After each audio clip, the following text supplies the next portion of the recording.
పావు అంటే కొన్ని తక్కువ అయ్యాయి, ఇంచుమించు 3 గిన్నెలు అనుకోండి. కారం తక్కువ పడుతుందండి, బెల్లపావకాయకి ఎప్పుడు కారం తక్కువ పడుతుంది అండి. ఈ మాత్రం కారం వేసుకుంటే చాలు అండి. బెల్లపావకాయకి ఈ మాత్రం కారం వేసుకోవాలి.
పట్టదండి, ఎందుకంటే బెల్లం పాకం వేస్తాం కాబట్టి.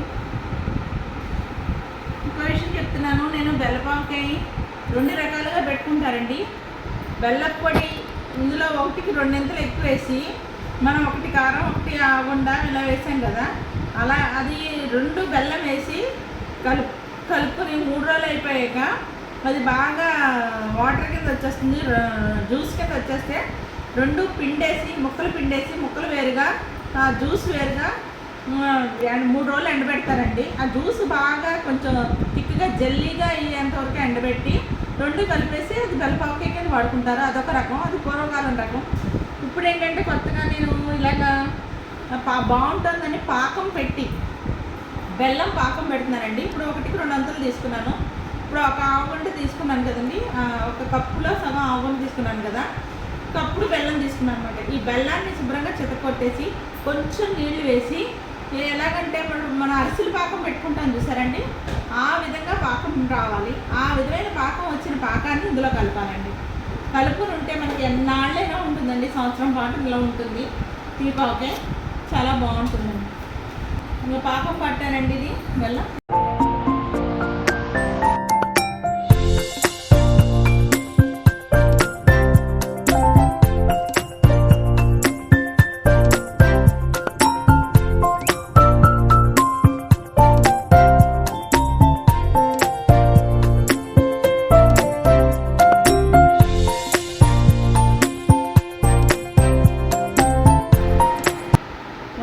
వచ్చిందండి, ఏం పర్వాలేదండి. ఈ ఉప్పు అది తగలగానే వాటర్ కింద అయిపోతుంది, బాగా దగ్గర అవుతుంది.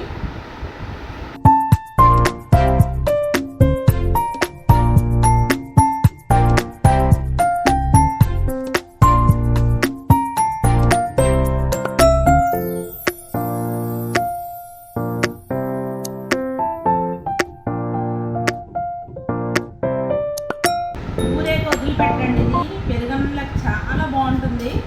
పెరుగన్నంలోకి ఎంత బాగుంటుందంటే చాలా బాగుంటుంది. అంటే ఇది శ్రమ లేని పని అండి. పలుచగా ఇప్పుడు పాకం కొంచెం పలుచగా చేస్తే అది ఎక్కువ రోజులు నిల్వ ఉండదు. ఇలాగా ఈ విధంగా మనం చేసుకుంటే ఎన్ని రోజులైనా కొంచెం ఉంటుందండి.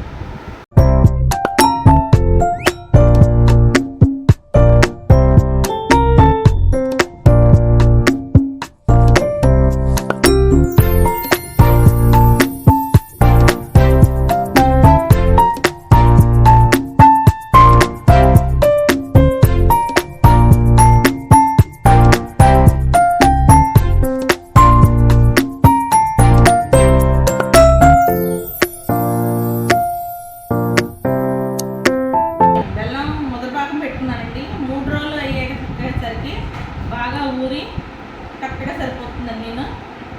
నేను ఎక్కువ రోజులు నిల్వ కూడా ఉంటుంది. మనం ఎండబెట్టుకుంటే ఎలా అయితే ఉంటుందో అలాగే ఉంటుందండి ఇది కూడా. ఓకేనండి. కూడా చాలా బాగుంది. ఇది మనం ఎండబెట్టుకోక్కర్లేదండి. 3 రోజులు అయిపోయిన తర్వాత మనం కలియబెట్టేసుకుని వాడుకోవడం.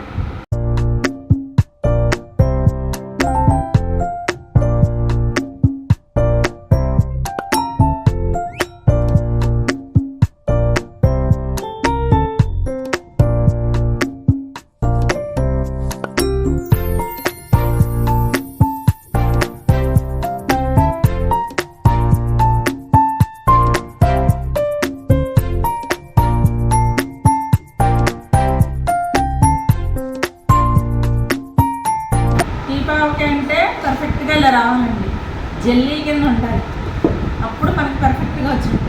ఇది 3 days పోయాక ఊరిపోయి ఎంతో టేస్ట్గా ఉంటుంది.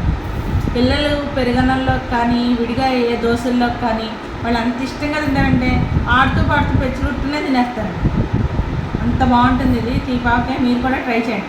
ఇది 3 రోజులు బెల్లం కలిపి దాని తర్వాత 3 days అయిపోయాక వాటర్ జ్యూసు పెచ్చులు ఎండబెట్టి మళ్ళీ అది జల్లీలా అయ్యి కలుపుకుని ఈ ప్రాసెస్ అంతా లేకుండా ఇది సింపుల్ వే మెథడ్ అనమాట. ఇది సింపుల్ మెథడ్ అండి. బెల్లపావకాయకి చాలా బాగుంటుంది. నేను చెప్పిన విధంగా మీరు చేసుకుని రుచి చూసి కామెంట్లో పెట్టండి ఎలా ఉంది, నేను పెట్టిన విధానం ఎలా ఉంది.